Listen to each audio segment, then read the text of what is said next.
The storage crate fell. That was how it started. Not with a mission briefing, not with a distress signal, but with a heavy metal crate tipping sideways off a shelf and crashing onto the floor of Archive Bay 7. Ward Calloway did not jump. He simply looked up from his desk, pushed his glasses up his nose, and waited for whatever had knocked it over to either run away or reveal itself. Nothing ran. He stood up slowly, stepped around his workbench covered in cataloged alien pottery shards and preservation foam, and walked toward the far corner where the crate had fallen. The archive bay was quiet at this hour. Third shift on Orange Station meant skeleton crew, dim corridor lights, and the low hum of the ventilation grid. Ward liked this hour. Nobody needed anything from him between midnight and 5. He moved the crate aside. Behind it, pressed into the corner between two shelving units, was the smallest dragon he had ever seen. It was the size of a large house cat. Its scales were gold, real, warm gold, not the dull yellow gold of cheap decoration, but the kind of gold that looked lit from inside. Its wings were folded tight against its back, the membranes a deep teal that caught the light like old stained glass. Its tail was curled around its feet. Its eyes were closed. It was crying. Not loudly, not dramatically. The sound was thin and high and very quiet, the kind of sound a creature makes when it has been crying alone for so long it has almost forgotten anyone could hear. Its small clawed hands were pressed to its chest, and clutched between them was a piece of paper, crumpled, worn at the edges. A photograph. Ward looked at it for a moment. Then he sat down on the floor. Not to restrain it, not to reach for it. He just sat down, crossed his legs, rested his hands in his lap, and waited. The tiny dragon's eyes opened. They were copper-colored, and they were full of the kind of sorrow that does not come from one bad day. This was old grief, deep grief, the kind that had been carried so long it had shaped the creature around it like water-shaped stone. The dragon stared at Ward. Ward looked back, calm and still. Neither of them moved for a long time. Finally, Ward said, very quietly, "You don't have to go anywhere." The dragon blinked. Its ears, small, finned, pulled back flat, twitched once. Ward did not reach out. He did not make any sudden movement. He simply stayed where he was, on the cold floor of Archive Bay 7, while the ventilation hummed and the distant station made its distant sounds. After a while, he asked, "Can I see it?" The dragon looked down at the photograph in its hands. Its grip tightened for a moment. Then, slowly, with the deliberate care of someone handing over something irreplaceable, it held the photograph out. Ward took it carefully, holding it by the edges the way he held every old document. Preservation instinct. He looked at it. The photograph was black and white, printed on standard flat paper. Human paper. He could tell by the texture and weight even before he checked anything else. It showed two figures. One was a dragon, enormous, ancient, its scales thick with age, standing with a stillness that felt ceremonial. The other was a human woman in an early model deep space exploration suit, her helmet under her arm, her face turned toward the dragon beside her. She was smiling. Ward turned the photograph over. On the back, in faded printed text, was a date. He read it twice. Then he read it a third time, because the first two times did not produce any result that made sense. In 2031, humanity had not left its own solar system. In 2031, the Meridian Probe program had barely reached the edge of charted space.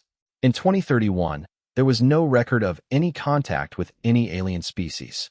None of this was possible. Ward turned the photograph back over and looked at the woman's face again. Then he looked at the small dragon, who had not taken its copper eyes off him since he took the photograph. "This is real," Ward said. It was not a question. The dragon said nothing, but it did not deny it. Ward reached for his field tablet on the workbench above him, stretched until he got it, and took a careful image of the photograph, front and back. He sent it to INEX, his archive assistant, with a short message. "Tell me this is a fake." He handed the photograph back. The dragon received it with both hands and pressed it to its chest again. 3 minutes passed. Ward was reading the station's public records on Dravithi species registration, essentially nothing, for lines, a species code marked extinct, when his tablet chimed. He read INEX's reply. "It is not a fake. Paper fiber composition matches Earth origin cellulose stock, estimated production year 2028 to 2035. Ink compounds are consistent with early automated printing methods, pre-digital standard. Then, after a pause that felt almost hesitant for an AI, Ward, where did you find this? Ward looked at the dragon. The dragon looked at Ward. Outside, Orin Station kept turning. The stars kept burning. And deep in the Conclave's classified archive, in a file that should not exist under a category called pre-contact human incidents, something that had been very still for 60 years held its breath. The dragon's name was Sylvath.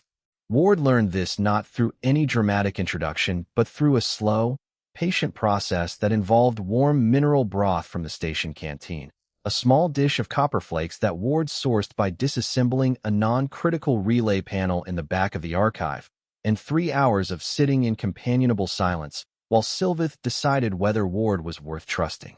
By the time the station shifted into its 4th hour of third shift, Sylvath had drunk the broth, eaten the copper flakes with the focused intensity of someone who had not eaten properly in days, and moved from the corner to the top of Ward's workbench, where he sat with his tail wrapped around a ceramic artifact container and watched Ward work. Ward did not push. He cataloged a set of Vrathi trade tokens, updated 2 preservation reports, and waited. Eventually, Sylvath spoke. His voice was quiet and accented, the words shaped carefully the way a creature speaks a language it learned from records rather than from living speakers. "I am the last," he said, "of my kind." "I know," Ward said. He kept his eyes on his work. "I read the Conclave registry." "For lines," Sylvath said. "For lines," Ward agreed. A pause. The ventilation hummed.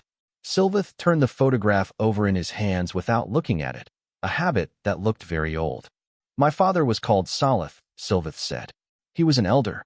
He kept that photograph hidden for the last years of his life. He said it was proof that the universe was larger and kinder than the Conclave wanted anyone to believe." He paused. "I was not yet hatched when Dravith burned. My egg was in a sealed vault. The vault drifted. A salvage ship found me 40 years later. I have been looking for the truth about my father ever since." Ward finally stopped typing. He turned to look at Sylvath directly. "What does the Conclave say about how Dravith was destroyed?" "Atmospheric collapse," Sylvath said. The words were flat and careful. "Volcanic failure. Internal. Natural causes." He looked at Ward. 900 million people. "For lines. Natural causes." Ward was quiet for a moment. Then he turned back to his terminal and opened the Conclave public record on the Dravathi extinction. "For sentences. Closed in 72 hours. No inquiry. No independent review. Not a single member species had filed a formal question. The file had been signed off by 3 senior Conclave officials and archived immediately." Ward had processed thousands of historical records in his career. He knew what thorough documentation looked like. He also knew what deliberate brevity looked like. He opened a secondary search, Conclave Deep Archive, filtered by date range around the extinction event, cross-referenced with Dravathi species code. The search returned one result: a classified file. Category label: Pre-contact human incidents. Ward stared at that label for a long time. Pre-contact, as in, before humanity made official first contact with the Conclave, which happened in 2079, which meant this file predated humanity's recognized status as a spacefaring species by decades, which meant it should not exist. He reached for the access pathway. Access denied. Clearance level: Conclave intelligence only. Below that, in small automated text, this access attempt has been logged and forwarded to the office of Admiral Ravine, Conclave Intelligence Division. Ward leaned back in his chair. He looked at the ceiling for a moment. Then he looked at Sylvath. "Your father had a photograph of a human woman," he said. "Taken in 2031. Printed on Earth paper." "Yes." "In 2031, we could barely reach our own outer planets. We had no ships capable of reaching Dravathi space." "I know," Sylvath said. "I have thought about this for a very long time. And the Conclave has a classified file about a pre-contact human incident." Ward tapped his finger on the desk once. "Which they just flagged because I tried to look at it." Sylvath was very still. His copper eyes were fixed on Ward with an expression that was hard to read, but felt something like desperate hope that had learned to be very careful about showing itself. "Most beings," Sylvath said quietly, "stop here." Ward picked up his tablet. He pulled up the flagged access notification and read it again. Then he opened a station directory and looked up the chamber listing for Conclave Council members currently in residence on Orrin Station. One name stood out. Counselor Darrett. Species, Thulan. Age, 340 years. Current status, in residence, Deck 9. Ward recognized the name from Conclave history records. Darrett had been on the Conclave floor for over 2 centuries, which meant he had been there 60 years ago, which meant he had been there when the Dravathi extinction was declared closed in 72 hours with 4 sentences and no questions. Ward saved the directory entry. "I'm not stopping here," he said. Sylveth looked at him. For the first time since Ward had found him in the corner of Archive Base 7, something shifted in those copper eyes. Not trust yet. Not fully. But the door to it opened, just slightly, the way a very old lock turns when the right key finally finds it. Outside, an automated message was already sitting in Admiral Ravine's priority queue, informing her that a human cultural archivist on Orrin Station had attempted to access a 60-year-old classified file. She would read it when her shift started. Ward had until morning. Getting Sylveth off the archive deck without being seen required a medium-sized specimen case, 2 apologies, and a promise of more copper flakes on the other side. Sylveth fit inside the case. He made his feelings about this very clear with his expression. Ward closed the latches gently and promised he would walk quickly. Deck 9 was quieter than the lower levels. The Conclave residential section of Orrin Station smelled of filtered air and imported wood panels, a design choice that Ward had always found slightly performative. The doors here were wider than standard, built for species of varying shapes and sizes. Counselor Darrett's chamber was at the far end of the corridor, marked only by a small identification plate. Ward set the specimen case down in front of the door, sat down beside it on the floor, and waited. He had no appointment. He had not sent a message. He had simply come and sat down, because in his experience, the beings most likely to avoid a formal meeting were often willing to have a very different kind of conversation when surprised by someone patient enough to wait outside their door. He opened the case slightly so Sylveth could breathe and see. Sylveth arranged himself with great dignity given the circumstances and watched the door. They waited. 2 hours passed. A station maintenance worker came down the corridor, saw Ward sitting on the floor, and asked if he needed anything. Ward said no thank you. The worker left, looking uncertain. Another hour. Then the door opened. Counselor Darrett was tall for a Thulan, roughly 2.5 meters, his body composed of dense layered stone like plates the color of old granite, his movements slow and deliberate the way mountains are slow and deliberate. His eyes were pale, almost white, deep set beneath a heavy brow. He was old in a way that showed not in weakness, but in the absolute stillness of someone who had seen too much to be surprised by anything. Or so it appeared. He looked down at Ward. Then his gaze moved to the specimen case, and what was visible through the gap, a small golden-scaled creature with copper eyes looking back at him. Counselor Darrett went completely still.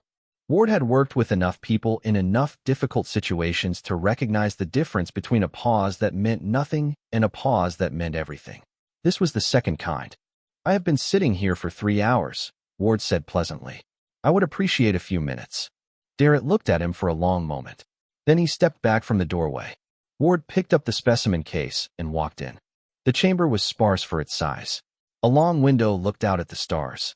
A desk, a chair, shelves with very few things on them. Not the shelves of someone who traveled often, but the shelves of someone who had deliberately put most things away.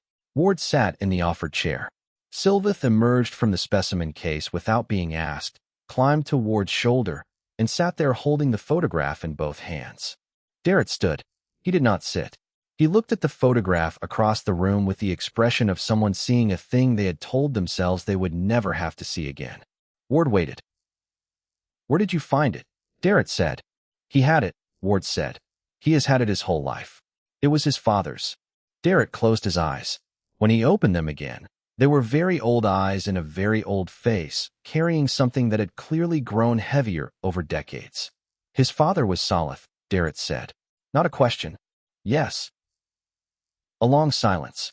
The stars outside were very bright. Then Darrett sat down, not in a chair, simply lowered himself to the floor with the patient heaviness of stone, and Ward understood that this was going to be a long kind of conversation. "In 2031, Darrett began, his voice low and measured. A human probe entered Dravathi's space. It had drifted far beyond its intended range.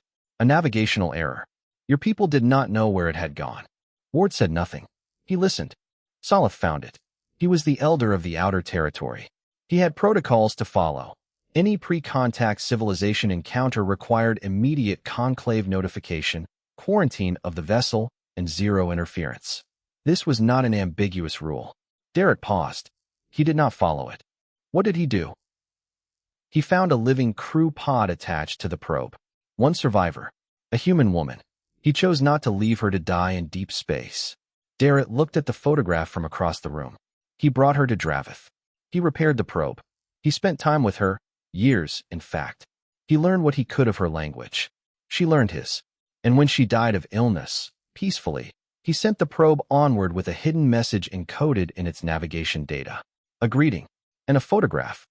Ward felt the silence of the room in a way that had weight. He wanted us to know, Ward said.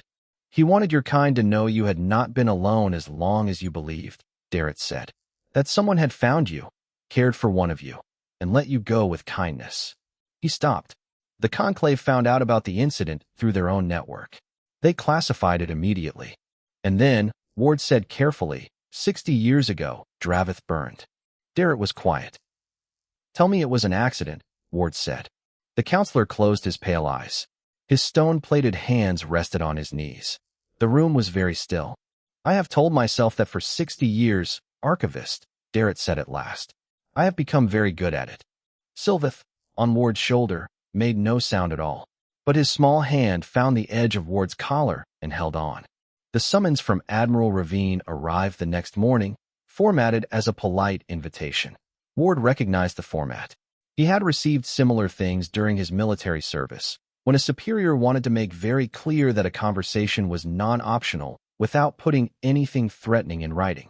He left Sylvath hidden in the archive bay with fresh broth and a locked door and went alone. Admiral Ravine's office on Orin Station was on the upper administrative deck, all clean surfaces and ordered light. She was tall, her Vrathi frame built in neat geometric segments, her outer shell a polished pale brown. She had the manner of someone who managed crises not by raising her voice, but by making the problem feel very small. She gestured to a chair. Ward sat. Archivist Calloway, she said. Thank you for coming. Of course, Ward said. She folded her hands. You have been making some unusual queries in the Conclave Deep Archive, and it appears you have been housing an unregistered alien entity on station grounds, in a restricted access bay. She tilted her head. I want to be helpful here. I understand that a cultural preservation officer sometimes encounters things that fall outside normal parameters. That is the nature of the work. Ward nodded pleasantly. What I would like to offer, Ravine continued, is a clean resolution. You submit a brief report indicating that your archive queries were the result of a cataloging misfiling. Quite understandable given the volume of materials you manage. The unregistered entity is transferred to a proper conclave care facility, and we consider the matter settled. She paused. Your record remains clean. Your position here is secure. Everyone moves forward. Ward listened to all of it. He did not interrupt. When she finished, he said, That sounds straightforward. Ravine nodded. It is. Can I ask one question first? Of course. The human woman in the photograph taken on Dravath in 2031, Ward said. Was she recovered from the probe mission, or did she not make it back? The pause that followed lasted less than a second. Ravine was very good at her job, but Ward had spent years learning to read the difference between someone who needed a moment to recall information and someone who needed a moment to decide what to say. I'm not sure what photograph you're referring to, Ravine said. Of course, Ward said. He stood. Thank you for your time, Admiral. I'll have that report to you soon. He left. He walked back to Archive Bay 7 at a normal pace, nodded to two passing crew members, and let himself in through the locked door. Sylvath was on the workbench, watching the door. Ward sat down at his terminal. Well, Sylvath said. They want this to go away, Ward said. He opened his archive workstation and pulled up the file he had been building since the night before. Every access denial log, every flag, the 4-sentence extinction notice, the timestamp probe records, everything Darrett had told him written up as witness testimony in proper archival format. He had been careful. Every piece was cross-cited, source-verified, formatted to professional preservation standards. He looked at the total file size. "Is that enough?" Sylveth asked quietly. "It will be," Ward said, "after I do one more thing." He opened his professional license registry. Under his credentials as a certified cultural preservation officer, there was a provision he had used twice before, an academic protection filing that registered a set of materials as a cultural preservation archive. Once registered under that provision, the files were automatically replicated across every conclave-affiliated academic server to which his license was connected. 14 servers, 3 different star systems. It was a provision designed to protect rare alien cultural materials from being lost in station accidents, ship disasters, or administrative oversights. It had never been used quite like this before. Ward packaged the entire file. He checked it twice. He named it Dravathi Extinction, Cultural and Historical Evidence Archive, Submission 1 of 1, Callaway W. Cultural Preservation Officer, License 7741CX. He hit Submit. The system confirmed replication across all 14 servers in 11 seconds. Ward leaned back. Sylveth stared at him. "File the preservation report," Ward said. "Standard procedure." Inex chimed from the tablet. "Replication confirmed. This archive is now publicly indexed on all 14 servers. Classification or removal would require simultaneous action across 3 jurisdictions and a joint conclave academic review board ruling, minimum 18 months. Sylveth was very still. Then he said, in a voice that was carefully controlled, "You made it impossible for them to make it disappear." "I made it very difficult," Ward said. "There's a difference." "But yes." Sylveth looked at the photograph in his hands. Then he looked at Ward. "Why?" he said. Not challenging, not disbelieving, just genuinely asking. Ward thought about it honestly. He was not the kind of man who dressed things up. "Because someone spent 60 years pretending your people's death was a weather event," he said. "And I've spent my whole career making sure things that happened are recorded as things that happened. This is the job." Sylveth held the photograph a little tighter. "Most species," he said, "would not consider this the job. Most species," Ward said, "didn't invent bureaucracy and then spend 5,000 years learning how to beat it." Across the station, in the upper administrative deck, Admiral Ravine received a replication notification. She read it twice. Then she set it down very carefully, the way a person sets something down when they are working very hard not to react. She said to her aide, quietly, "Find out everything there is to know about Ward Callaway." There was one thing the archive still did not have. The files were secured. The evidence was replicated. Darrett's testimony was documented. The conclave's classified category label was recorded alongside every denial log that proved someone had known about a human presence in Dravathi space long before official first contact. It was all there, the shape of the truth, clean and clear and sourced. But the woman in the photograph had no name. Ward could not explain why it felt important. The practical argument was made. The file was already stronger than most cases presented to review boards in conclave history. Adding one more name to it would not change the political weight of what he had submitted. But she was there, in that photograph, standing next to an ancient dragon in deep space in a year when no human should have been anywhere near that corner of the galaxy, smiling like she had just seen something that rearranged her understanding of the universe. She had a face. She had a name. She had people, somewhere in Earth's history, who had been told she died in a navigation accident, and who had never known the truth. Ward thought that mattered. He could not help it. He started with the Meridian probe mission roster, pulled from Earth's publicly archived space history records, available through any connected terminal, because humanity had digitized almost everything from the 2020s onward with the particular obsession of a species that had once lost too much to fires and floods and wars. He filtered by the 2031 mission window. 11 crew members had been assigned to the Meridian 7 Deep Space Survey operation. 9 had returned. 1 had been listed as deceased on station, a propulsion engineer who died before departure. 1 had been listed as lost to instrument malfunction, deep space, body not recovered. Her name was Dr. Norah Vance, navigation physicist, born in 2001. Listed as missing in action as of October 2031, officially reclassified to deceased in 2033 after the mandatory waiting period. No monument. No memorial mission. She had simply become a line in a report about a probe that drifted off course. Ward looked at the photograph. He looked at the woman in it. He called up her personnel file from Earth's Historical Space Agency archive. There was a standard issue profile image included, mandatory for all deep space crew in that era. He set it beside the photograph. Same jaw, same posture, same way of holding her head slightly forward, like she was always leaning into whatever was in front of her. NX confirmed it before Ward even asked. Facial geometric match, 97.3%. That is Dr. Norah Vance. Ward sat with that for a moment. Then he dug deeper. The partial Dravathy records that had come through Darrett's testimony, cross-referenced with the salvage log of Silvatha's preserved egg, which had its own incident file in a minor conclave registry, contained fragmented data from Dravatha's final orbital platform before the planet was destroyed. Most of it was corrupted, but INEX was patient and methodical and very good at its work. Buried in the fragments was a record entry, medical and residential log, alien visitor, species, human, female, years of residence, 3, status at time of record closure, deceased, natural causes. Assigned caretaker, Elder Solith.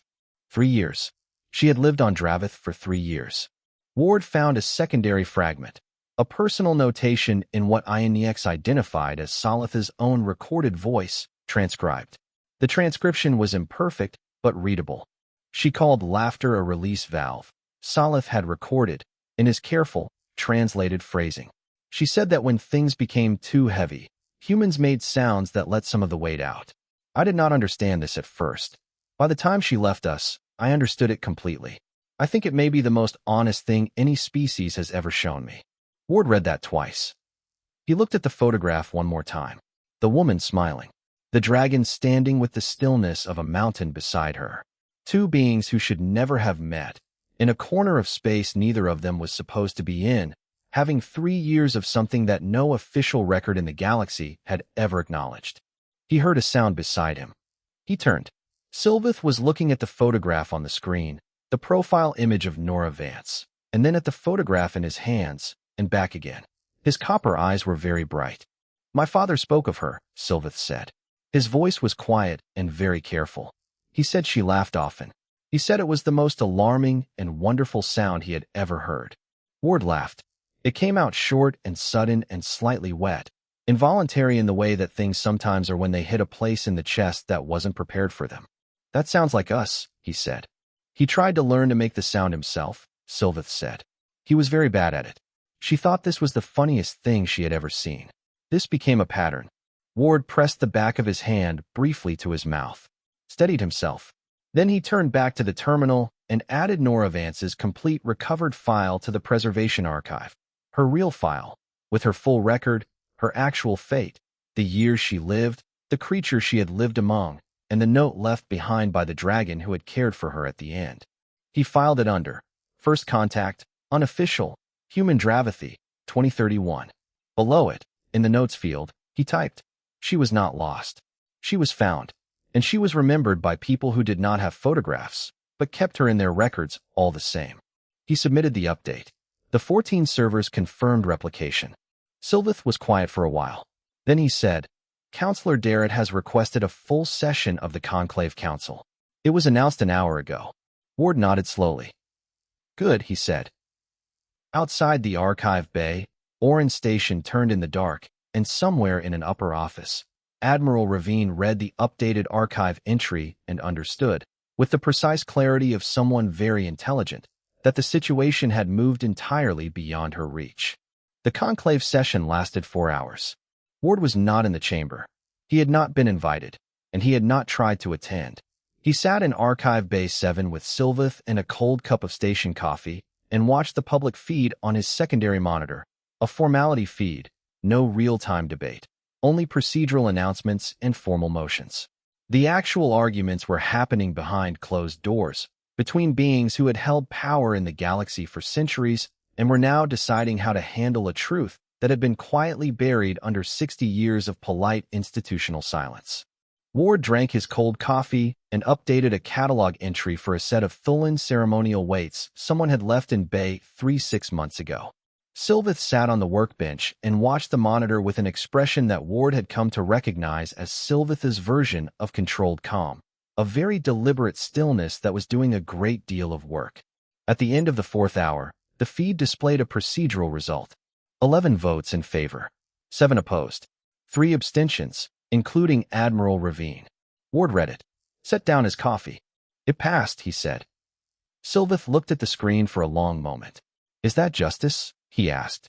Ward thought about the question honestly, the way he tried to think about most things. No, he said. Not yet.